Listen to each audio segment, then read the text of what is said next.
Dzisiaj kilka słów o życiu nowo wybranego papieża. Temat drugi, czego dotyczy umowa Stany Zjednoczone-Wielka Brytania. Na zakończenie eskalacja konfliktu Indie-Pakistan.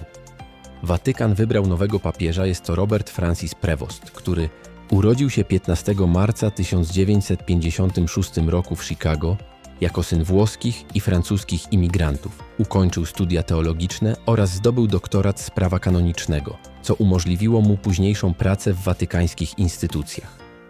W młodości był zapalonym biegaczem przełajowym. Ukończył studia teologiczne oraz zdobył doktorat z prawa kanonicznego, co umożliwiło mu późniejszą pracę w watykańskich instytucjach. Przez niemal 2 dekady służył jako misjonarz w Peru, gdzie prowadził parafie i ośrodki pomocy dla najuboższych. Doświadczenie pracy na terenach wiejskich ukształtowało jego wrażliwość na problemy migrantów i ludów tubylczych, co zaprocentowało w jego przesłaniach o solidarności. Jego ponad 30-letnia praca duszpasterska w Peru ukształtowała spojrzenie na kwestie migracji i ubóstwa, a doktorat z prawa kanonicznego zaowocował sprawnym zarządzaniem strukturami Kościoła. Znany jest z umiłowania prostoty liturgicznej i otwartości na dialog międzyreligijny.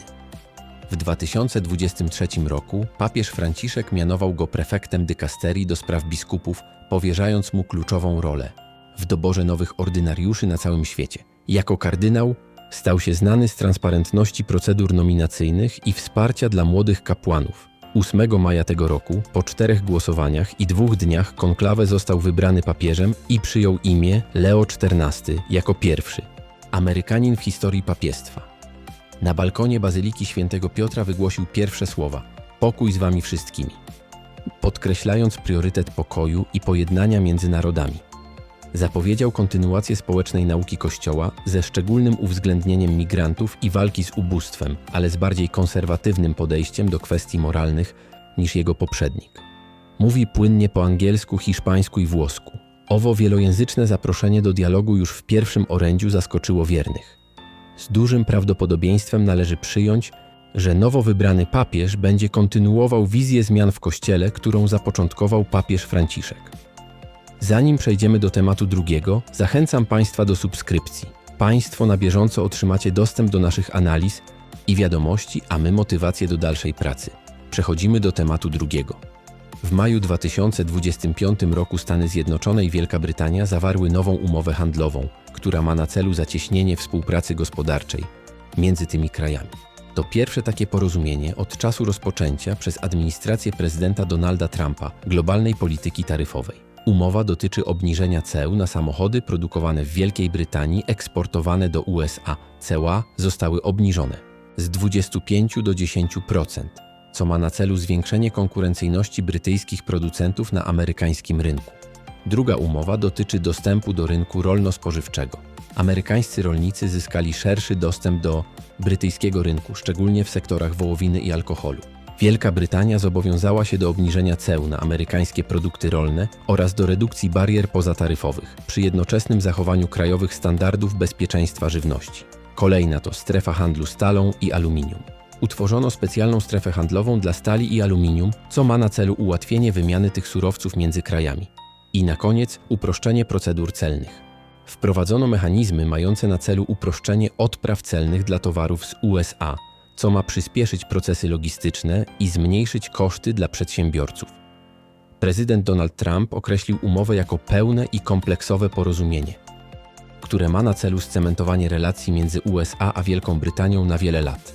Premier Wielkiej Brytanii, Keir Starmer, nazwał ją historycznym dniem dla obu krajów. Umowa ta jest postrzegana jako sygnał dla innych partnerów handlowych USA, że administracja Trumpa jest otwarta na negocjacje i zawieranie porozumień, które mogą przynieść korzyści obu stronom. Jednocześnie stanowi ona element szerszej strategii handlowej USA, mającej na celu zmniejszenie deficytu handlowego i wzmocnienie pozycji amerykańskich produktów na rynkach zagranicznych. Podsumowując, majowa umowa handlowa między USA a Wielką Brytanią stanowi istotny krok w kierunku zacieśnienia współpracy gospodarczej między tymi krajami. Jest również wzorcowym przykładem realizacji polityki kija i marchewki przez Trumpa. Oczywiście, w ten sposób świat musi zadecydować, czy ma otrzymać starą marchewkę, czy wybierze kij od wuja sama. Na zakończenie Indie kontra Pakistan. Jak informowaliśmy kilka dni wcześniej, 22 kwietnia bieżącego roku w Pahalgam, indyjska część Kaszmiru, doszło do ataku terrorystycznego, w którym zginęło 28 cywilów, głównie hinduskich turystów. Odpowiedzialność za atak wzięła na siebie grupa The Resistance Front, powiązana z pakistańską organizacją Lashkar-e-Taiba. Indie oskarżyły Pakistan o wspieranie terrorystów, czemu Islamabad stanowczo zaprzeczył, domagając się niezależnego śledztwa. 7 maja Indie przeprowadziły operację Sindur, atakując 9 celów w Pakistanie i administrowanym Kaszmirze, które określiły jako obozy terrorystyczne. Według Pakistanu ataki te spowodowały śmierć 31 cywilów, w tym kobiet i dzieci. 8 maja Pakistan odpowiedział atakami dronów i rakiet na miasta indyjskie, m.in. Amritsar i Jammu. Indie twierdzą, że większość pocisków została przechwycona przez system obrony S-400. Równocześnie Indie przeprowadziły ataki na pakistańskie systemy obrony powietrznej, w tym w Lahore. Dzisiaj 9 maja obie strony kontynuowały wymianę ognia, używając dronów i artylerii wzdłuż całej zachodniej granicy Indii. Jest to najpoważniejsze starcie między tymi krajami od prawie 3 dekad. Od początku eskalacji zginęło co najmniej 31 osób w Pakistanie i 16 w Indiach. Oba kraje zamknęły przestrzeń powietrzną, zawiesiły handel i zamknęły granice lądowe. W Pakistanie odwołano egzaminy i zamknięto szkoły w regionach objętych konfliktem.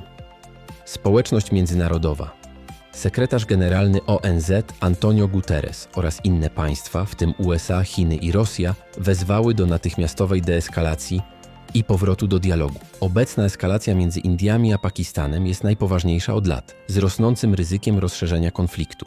Obie strony oskarżają się nawzajem o prowokacje i ataki, co utrudnia deeskalację.